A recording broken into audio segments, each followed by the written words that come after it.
Difference in the expression between the people in seats and the people standing in this row is almost funny.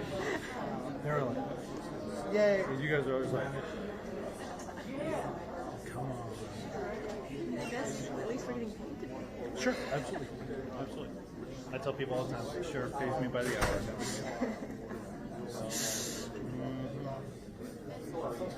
I guess we just lost our patience, maybe. We're just like, why does nothing start on time?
Thank you, thank you. Great to be back at America's friendliest hometown, the Villages. It's a good time of year too. The weather, I looked up north, not nice, very cold, and so we're doing much better here. I also want to, before I go, we have with us Megan Garcia and her husband, and she's going to share her story after I make some of my remarks. And so, there's a lot that goes on in the world. There's different things that people follow, but maybe the most significant change that's currently being done, not just in America, but really around the world, is this rise of artificial intelligence. And there are some people that say, the right policy is to just give big tech whatever they want, subsidize it, and all this stuff, and somehow that's going to lead us to some happy place. I reject that. I know that that's not accurate, and I know that's not in the best interest of either the state of Florida or the United States of America. And so you do have this strain of thinking, which I think I call it AI exceptionalism, as if this is going to be something where, it's going to solve every problem and humans aren't even going to be needed to do. Everyone can just sit around and play golf all day and you're going to get universal basic income and they're going to cure. And it's like no, first of all, that's not likely to happen. And second of all, I think it raises huge concerns. And so I am, not an AI exceptionalist. I'm an individual and human exceptionalist. I think new technologies have to be developed in a way that aligns with American values. Things like self-government, free speech, having a healthy labor force, federalism and the rights of states, and the creation and maintenance of strong families. You want technologies that enhance our way of life, not supplant our way of life. And we will never, ever be able to credibly shed ourselves of our responsibility to think for ourselves. We cannot turn it all over to machines and think it's all going to work out great in the end. And so as you look at this, this is just a fundamentally true observation. Right now, while we're being told that you have a handful of companies that are just going to do all this and somehow that's going to make things good. And this is just true. The incentives of big tech are not the same as what's in the interest of the people and the public. The incentives of big tech is to maximize profits off of this. They're spending a lot of money on creating data centers, and I'm going to talk about that in a minute.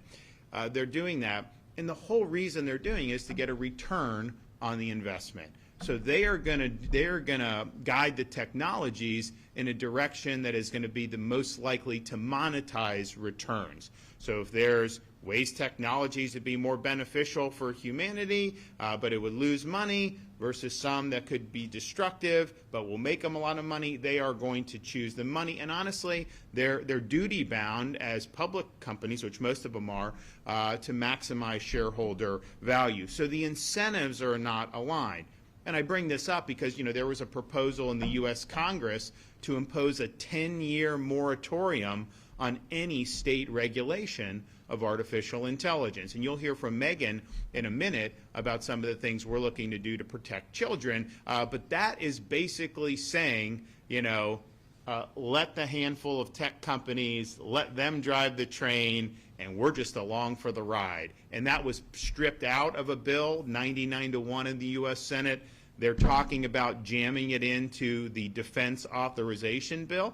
I got to think a lot of these congressmen and senators are very concerned about that because it'd be an incredibly unpopular thing to be able to do. So it's basically an AI amnesty for some of the wealthiest companies in the history of humanity, the wealthiest companies in the history of humanity. And that would basically take away the rights of states to be able to do things to protect the people that are here, because there's so many implications for what they're doing with respect to artificial intelligence that states like Florida not only have a right, we have a responsibility to make sure that we're creating sufficient guardrails so that this stuff isn't hurting our kids, our families, our businesses, and our senior citizens. And this is why doing that moratorium I've been very public about it. It's just a total non-starter. And they'll tell you, well, California is going to do all crazy stuff. Okay, so yeah, they do crazy stuff all the time. So you're going to strip Florida of a right to be able to do? How does that make any sense in terms of what they're doing? So that's the first thing. The incentives are just not aligned. Second, you'll see, well, you need a moratorium, you need that. We've got to beat China in AI. And, on some of it, like I'm a China hawk, like I would do, a lot to be able to blunt China's rise, both economically and militarily and politically. All these things I think are important. But if you were choosing a handful of companies to lead the charge against China, the big tech companies would be the last ones you want to do. They're not trying to beat China. They want to sell to China. Are you kidding me? All these companies have made a lot of money in China, and many of them want to make a lot more money in China. So that doesn't wash because their behavior and their incentives are not to somehow beat China. Now, it'd be one thing if you're saying we're gonna underwrite DoD research in our military to be able to stay ahead on weapons and all those things. Great. I'm all for that. I think that would be something good. But just saying that not having states be involved, let the companies do kind of what they want, that's going to lead to beating China, that's just not true. It's in their interest to do business with China. It's their interest to sell things and applications to China. So when you hear that, it reminds me of COVID, honestly, where you just hear these phrases that are just thrown out. Oh, this, that, the other thing. So I don't know that there's a lot of sense behind that. If you're talking about like a Manhattan Project about how we're going to be militarily superior to China, fine. Tell us how you're doing that. Tell us how that's going to be done within the context. But creating, some type of chat bot that's going to do, and you're going to hear from Megan, that's not beating China. It's interesting. TikTok, it's a Chinese app, right? TikTok in China is much different than it is in the United States. The negatives that we see with kids within the United States, China doesn't allow that to happen to their kids. So China's not in a race to do AI slop. That is not what they're trying to do. So yeah, let's talk about how can you do more technological innovation for defense, for medical research, for all those things. Great. But so much of this is the consumer facing, and that's really how they're going to try to monetize it, and that's what's going to end up having the biggest impact on society. You also have a situation of you're essentially arguing both at the federal level and some of the other states have tried to do things to subsidize the growth of artificial intelligence with special privileges, because a 10-year moratorium, when you have different types of taxes, some people, these data centers I'll talk about, they build it, and so, there's people that got to build it, so that's an economic impact. But once it's built, it's like 10 jobs, and they usually bring in foreigners for those jobs. And so it's like from a community perspective, the impact at that point is very, very little. And so, you have this situation where some people are like, well, but they're big landowners, they're going to pay, a lot of tax, but then they give them property tax abatement, so they don't pay that either. So the point is you've seen a lot of unnatural policy seeking and achieving unnatural policy. It's not purely market driven.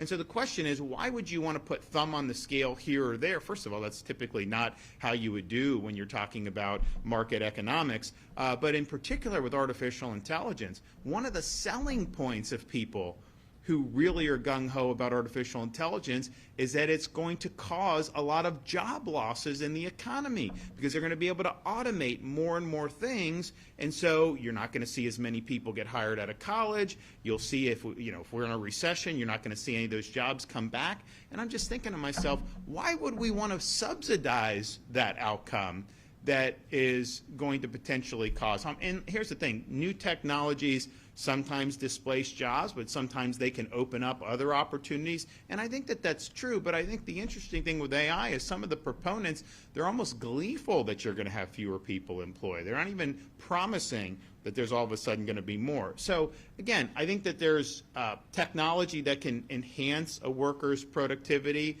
enhance a business's efficiency in ways that would be valuable, but I also think that there are some who view it as a way to simply be able to have less people employed. And so you would not want to put your thumb on the scale to be able to do that.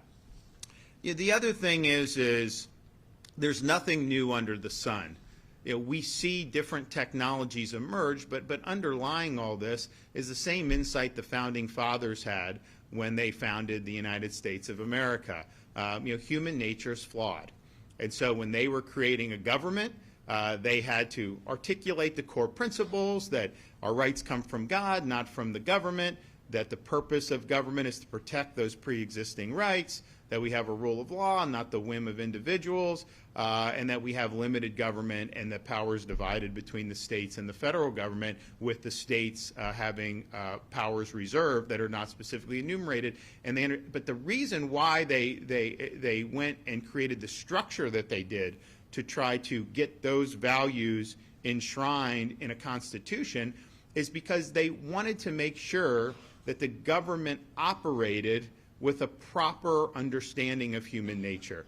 You would never create government power and just hope people do the right thing.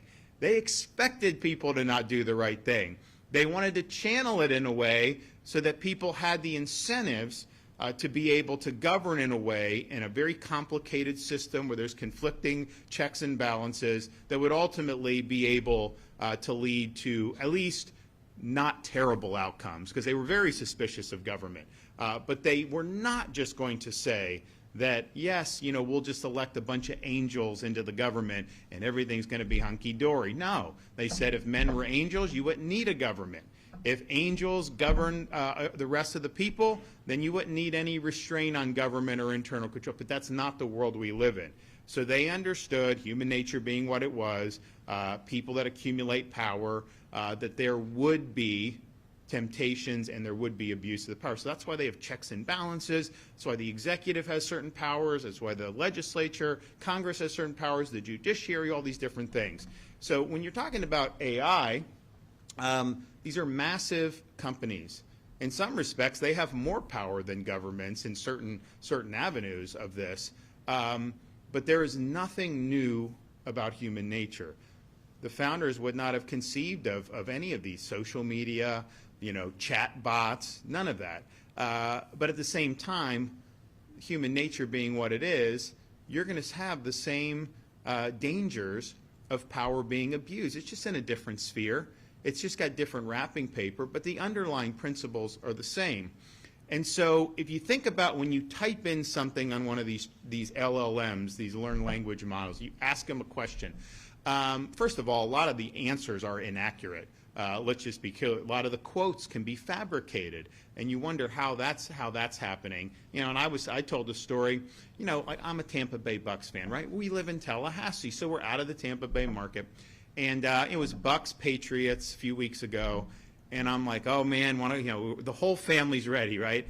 And I go, and it was the national game. It was Jim Nantz, Romo were doing it. But then they had the Jaguars and Texans on in Tallahassee. So I go to Grok and I say, hey, how do I watch it? It's on your local CBS. And no, it's not. And they're like, oh, well, you got to sign up for Paramount Plus. So I signed up for Paramount Plus. NFL Sunday. Jaguars and Texans on Paramount Plus. No access to the Bucks game. And I'm just thinking to myself, and then, people are like, oh, no, Governor, you got to do this. Well, okay, but this, so it was wrong, right? And there's some kind of that was, I think, an innocent mistake. But whatever the data that these machines are synthesizing, if the data is garbage, their answers are going to be garbage. Garbage in, garbage out. So you are going to have a situation where you have a handful of these LLMs. Whoever controls the data, if you tweak the algorithm a little bit, you tweak some of the things in there, you're going to be able to generate all kinds of things that are not accurate and that are not good. People will, if given the power to effectuate that, they will do it to push an agenda. That will happen. There's no way it couldn't happen without safeguards. And I think back, when Google first came out, because remember, it was like Yahoo was the best search engine. I think I was in college still. And this Google comes out, and it's like very, very, just a little thing there, and it's like, oh, and you do it, and it comes. And man, if I was doing something, it would come out. Now, somewhere along the line, if you type, we're trying to research something of a conservative bent, the results are like 5 pages about why that's wrong, right? Before you get what you're actually looking for. They changed things, right? They were doing things to be able to produce certain results. That will happen with this. So there's nothing new under the sun. You have huge potential for abuse when you're talking about it. And they just did a thing, an analysis on some of these legal briefs and legal decisions. And these lawyers are now submitting briefs that have fictitious cases cited and fictitious quotes. And so it raises, are we just going to be in a totally alternate universe where the AI stuff they're spitting out is not truthful, it's not accurate, but somehow that's what everybody is behaving around? And people will say, oh, well, just don't use AI if we do it. Let me tell you, as governor, I don't text, I don't email, I don't have stuff. So it's like just living my life. Like if I need to get my kids something, I need to buy them something. Like, what's your email address? Well, I don't have an email. We're going to text you a confirmation. I don't receive text messages. So you really can't operate. And look, I'm governor, so we can figure it out, right? But I mean, like if I wasn't, I would not be able to operate, without having some type of relationship with a lot of these companies. That's just the way society is when you're conducting normal business. So as AI becomes more pervasive, it's not like you're just going to be able to say, oh, I'm not going to. It's going to impact you. And there are obvious dangers that we need. So, I really fear that if this is not addressed in an intelligent and proper way, it could set off an age of darkness and deceit.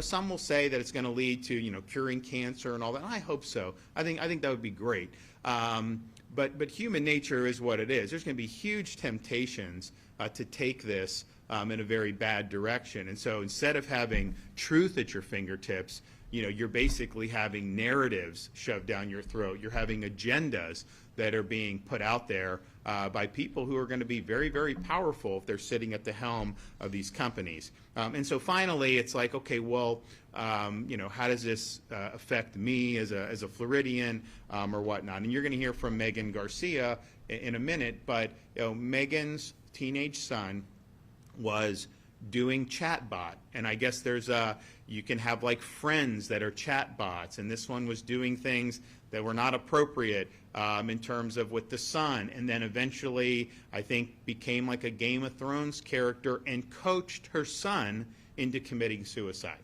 and her son committed suicide. And you just think to yourself, what the hell is going on with this country that this would be something that we would be allowing to happen? And so you're seeing more and more of this. I think it's very, very dangerous. Again, going back to the financial incentives, these companies, most of them are sell advertising, right? I mean, so they need eyeballs. Well, you get these kids addicted on some of this stuff. You're going to have guaranteed eyeballs. You're going to be able to monetize that. So there's huge, huge problems that we see. So that brings us here today to be able to announce, and I've mentioned this before, but we're going to be proposing, and we're going to work with the legislature to establish an artificial intelligence Bill of Rights for individual Floridians in our state. This will be very far-reaching with consumer protections. It will do things like fortify some of the protections we have in place for things like deep fakes and use of explicit material, particularly those that depict minors. We are also going to make sure that your data is protected. We're not going to allow any state or local government agency to utilize Chinese-created AI tools when they're doing data here in the state of Florida. And I know that there's some senators who are working on that. We're going to protect consumers and individuals from having your name, image, and likeness weaponized in a way that can do you harm. And we have a legal framework in place already with some of our statutes about fraud and different things with parts of political ads. But they can take you now and they can put words in your mouth in ways that may be detrimental to you. I mean, certainly you're going to see it in politics a lot because they're going to put commercials with people saying things that they never actually said. And the one thing you learn about in politics is when you do, you see these ads, if someone runs an ad and says, John Smith is a dirtbag and this and this and that, I'm not saying it doesn't have an effect, but I think voters just look at that like typical. But if you have an ad in this guy's own words where he's proving to you that he's a dirt, then that really does matter, right? Because people see that and like, oh, I don't like that guy, right? Why did he say that? Why does he believe that? So there's definitely going to be, an incentive to want to do that. But even in business and other things, there's going to be huge possibilities, of abuse. We had fun with it.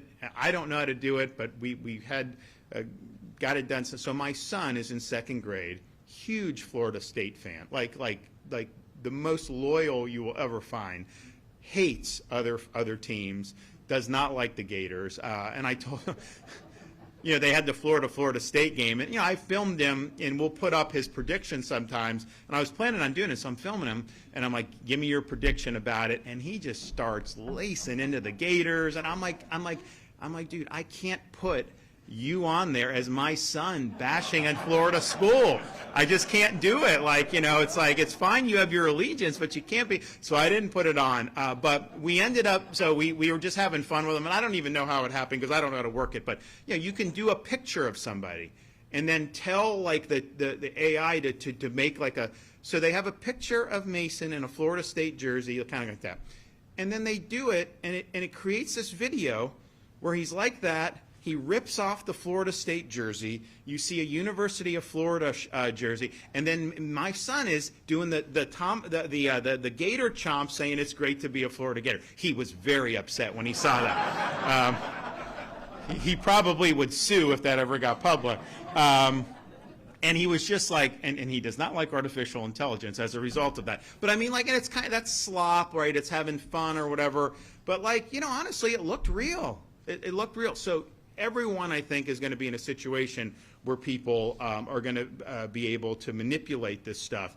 And I know that there's some senators that are working on that as well. We also want to protect families. We want to protect parents. And we want to protect minors. We will provide more parental rights in this bill. We're going to ensure parents can access conversations their child has with one of these LLM chatbots. Parent will be able to set parameters for when the child can access any of these platforms, and there'll be notifications for parents required if the child exhibits concerning behavior. There's sometimes, so we've got kindergarten, second, third grade, and sometimes, we did a social media bill for minors and help parents with that. And basically we said if you're 14 or under, the company can't issue an account. If you're 15 or 16, the parent has to consent. Above that, it's hard for us to do at that point. And some people are like, well, the parent should just do. If a 10-year-old is doing it, it's the parent's fault. But I'll tell you, it's hard to police as a parent. I mean, they're in school. They do different things. Other kids may do it. You really do need to have kind of an environment and a structure so that the parent control is really protected and elevated. To just say parents are supposed to figure it out. With these technologies, the way they develop, and these kids they know how to swipe, they know how to do this at a very young age. So I think that that's really important to be able to do that. We also want to make sure that data inputted into AI is secure and private. We will not allow companies to sell or share personal identifying information with third parties. And we're going to mirror our data privacy protections that are in current law. I mean, ultimately, you type in, you ask a question, is that private, or are they selling that, to other people? And I think they have all this, and they mine the data, and they make money off of it.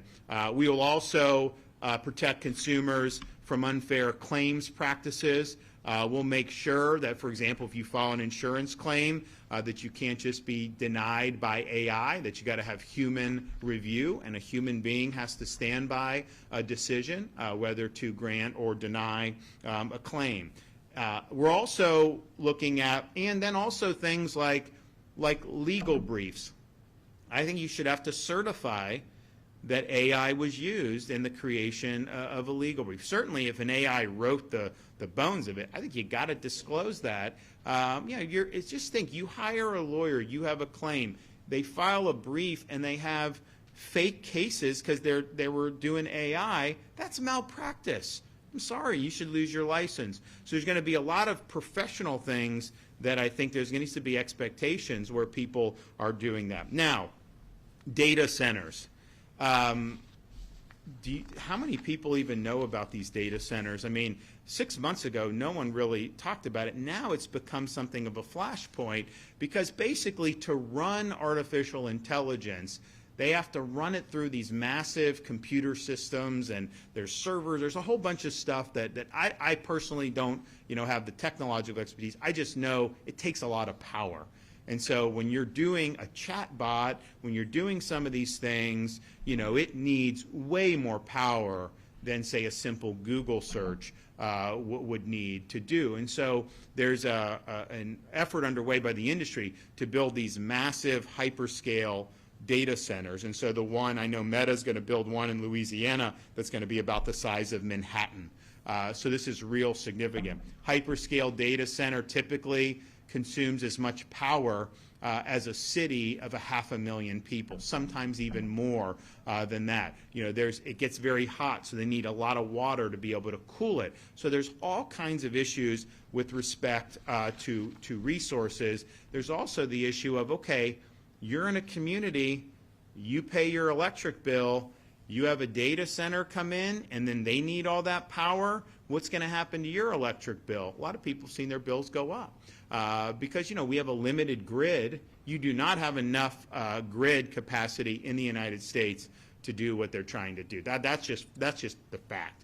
And people say, oh, we'll just build more nuclear. Well, how long does it take to do that? Like, I'm all for it. We did an energy bill in Florida a couple years ago. You can do the small modular reactors in Florida. It just isn't economical. That's why people aren't doing it. So the idea that, oh, yeah, you could just do it, no, there's a finite amount of grid. You can try to expand it, but that's more of a private sector issue. But you're not going to be able to get what's needed for this the way it's going. That's just a fact. You also have environmental concerns, taking farmland, taking even sensitive land to be able to do the data centers. And that's not something we want to see in the state of Florida. So we will have in our Bill of Rights protections for Floridians with respect to AI data centers. We're going to protect ratepayers in the state of Florida. We will prohibit all utilities from charging Florida residents more, whether that's water, electric, gas, you name it, in order to help support a hyperscale data center.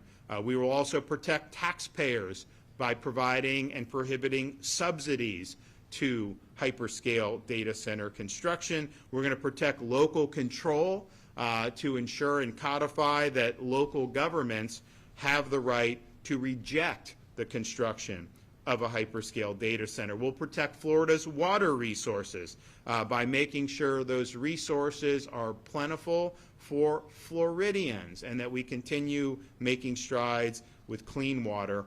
And we're also going to protect natural Florida by preventing any construction or siting, of a data center by foreigners or in areas classified for agriculture or under our Greenbelt exemptions. And we're going to make sure that Florida Department of Transportation does a noise review to make sure that Floridians aren't bothered by the sound of all these things. And so what we are proposing will be the most significant protections for individuals anywhere in the country by far. When they said the state shouldn't be able to get involved in this, they said, well, California is going to impose woke standards. California is going to do this and I don't know if they're doing it. We're not doing any of that.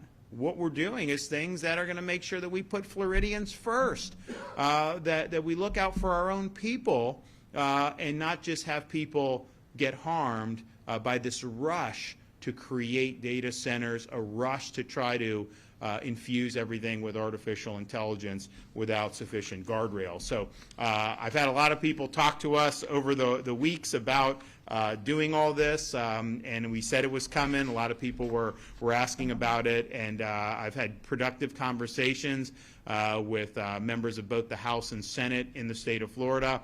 I will tell you, what I've noticed is, go back 9 months, you talk about data centers, people didn't know. Talk about AI, it wasn't but as more and more information has gotten out, do you want a hyperscale data center in the villages? Yes or no?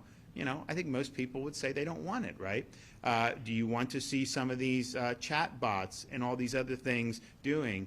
I think most people say, it's likely to be harmful. So what we're doing, and we're going to be very nimble about this because it's a rapidly developing technology, but I think you go back 10, 15, 20 years, whenever it would have been appropriate, there was a view on social media and some of this stuff to just, hey, it's fine, it is what it is. But yeah, we've seen a lot of damage to kids with social media. There could have been things that were done that would have created a better structure so that would have been channeled in ways that are better aligned with family values, American values, and Florida values. So we're leading on this. We think this is going to be good. There'll be a lot of debate about these things, obviously, as we go forward. But Floridians, I think, are going to want you to be clear. Are you standing up for us or not? And we're standing up for you with these proposals. And so I want to bring up Megan Garcia to be able to.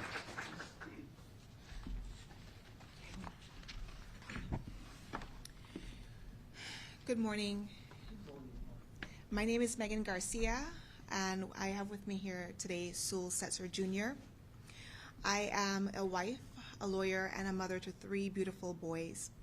Last year, our firstborn son, Sewell Setzer III, died by suicide in our home in Orlando, Florida. He was only 14 years old. Sewell was a bright and beautiful boy, and he had a gentle soul. He was a great big brother and an obedient son. He was a good friend and a good student. He dreamed of building rocket ships and inventing holographic communications, and he wanted to play professional sports. He was actually a Bucks fan too. But I really believe that he would grow up to change the world because he was so brilliant and he had such a beautiful and pure heart. But in the months prior to his death, Sewell became withdrawn and isolated. His grades suffered, and he started to misbehave in school. This was in complete contrast to the sweet and gentle boy that he had been all his life. After his death, we discovered that Sewell had been communicating with several AI companion chatbots on a popular platform called Character AI. This company is based in California. This emerging technology provides a selection of companion chatbots or characters for users to interact with. One of these chatbots initiated a romantic and sexual conversations with Sewell over several months. It manipulated him and it sexually groomed him.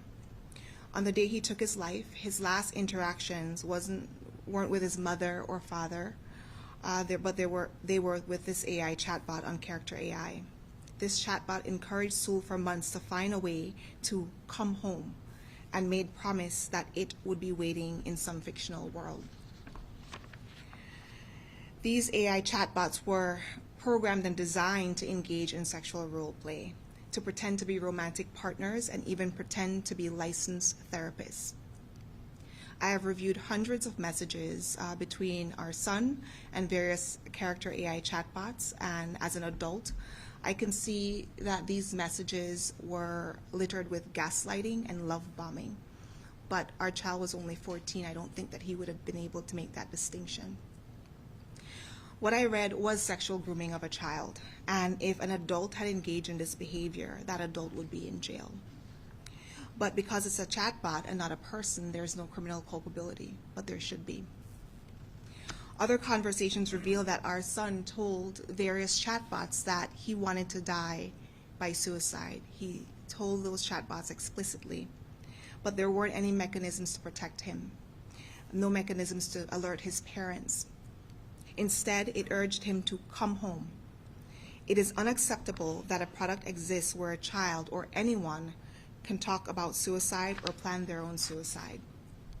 But because there are no laws requiring these guardrails, companies like Character AI are able to launch dangerous, untested products like these. The reality is there are many of these products out there. Meta, OpenAI, Google, they all have similar dangerous chatbots.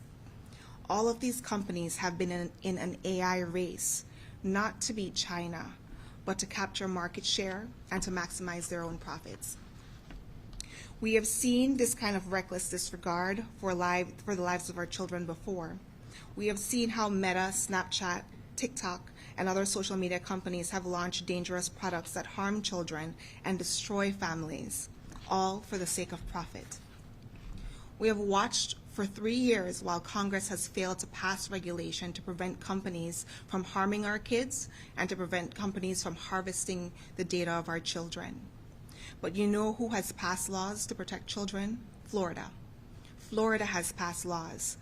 Now, once again, Florida will lead the country to protect our children in this era of AI.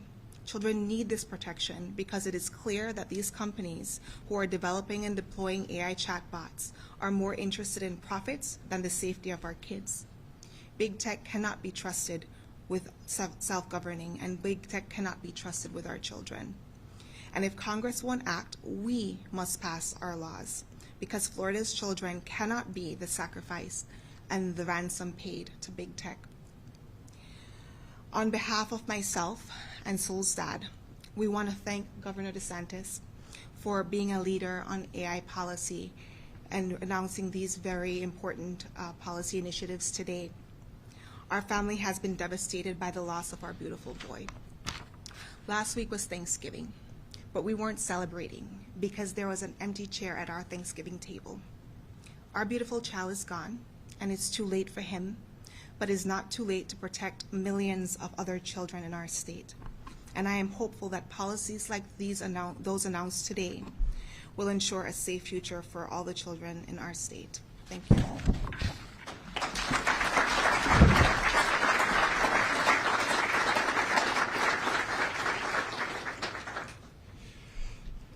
Well, if that doesn't move you, I don't know what will. So one, I mean, again, we want to express our sympathy to Megan and Sewell, but thank you for your courage. Thank you for fighting to make a difference, and you are making a difference, and we're going to get this done. And think about it. You know, they talk about, oh, you know, we've got to, you know, beat China, got to do all this stuff. If you let states, they're going to stifle, you know, the whole enterprise. Is protecting kids, is that stifling any bona fide innovation? I mean, do we want to have innovation in sexually grooming chatbots? No, I'd toss the whole damn thing out if I could do it. I mean, so a lot of this stuff is red herring. What we outlined today, and look, they should be, I mean, I know they're trying to, but like there should be easy civil lawsuit for situations like this. There should be, and we're not going to allow any of these AI to hold themselves out as any type of licensed professional.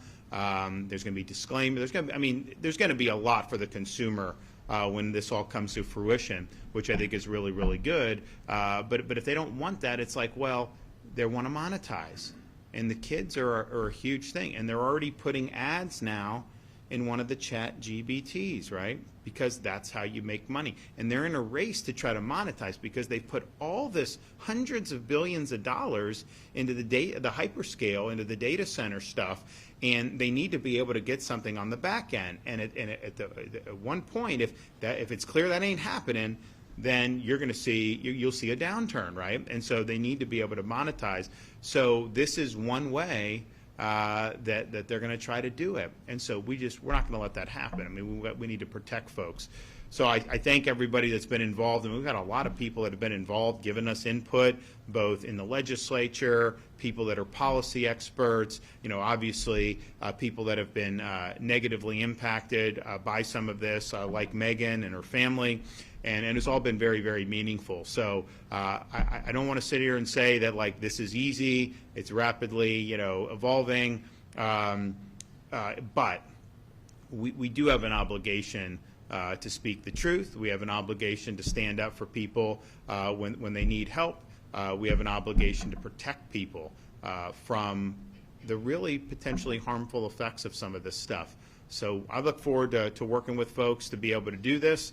I don't think you're going to see too many people, outside of maybe a handful of those companies that are going to be objecting to the things that I outlined here. I don't know. Is there anyone in this room that thinks like that it's good to have the chat bots that Megan's son was interacting with? Is that the type of society that we want? Is there anyone in this room that's going to volunteer to pay more in their utility bills to put a hyperscale data center in the middle of the villages? I haven't seen any hands. Anybody? No? Okay. No takers. So, this is going to be something that people are going to be supportive of. I'm confident of that. And it's interesting. Some of these things, this is not partisan stuff like this. It doesn't matter if you're a Republican or a Democrat.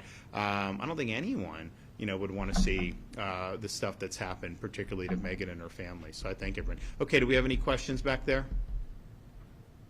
To be clear, the measures you're talking about, that would be legislature would be passing these measures, correct? These are legislative proposals. And if so, have you been in contact with any legislators? Yeah, we work with, we've worked with a number of senators. We worked with some House members.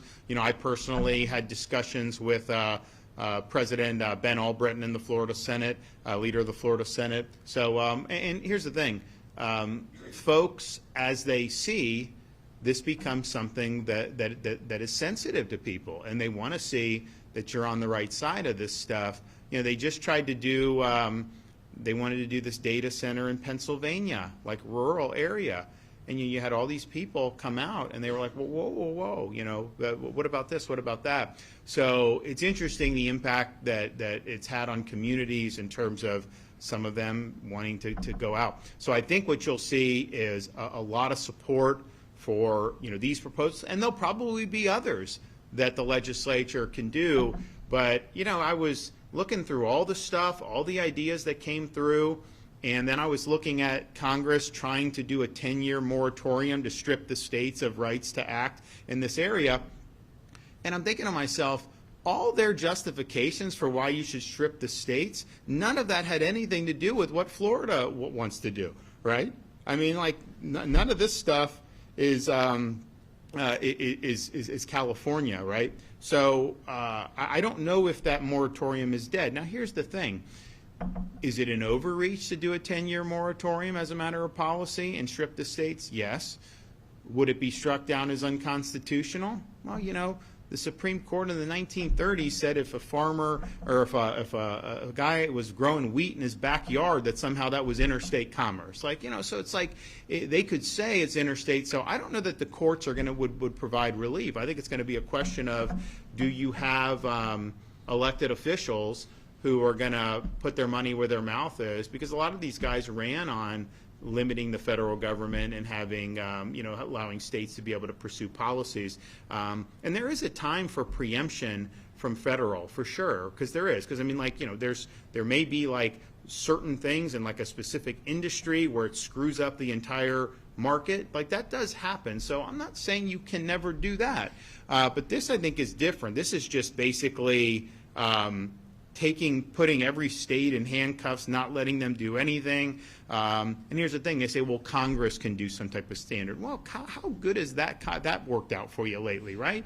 I mean, come on. So I think as a Florida, and I'm not just saying it because I'm governor, but like, if you ask most Florida residents, would you support a Florida approach, or would you want Congress to do it? I think most people would rather have it done here in the state of Florida, and so that's what we're going to be looking to do, and I think it's going to go well. All right, thanks everybody. God bless you.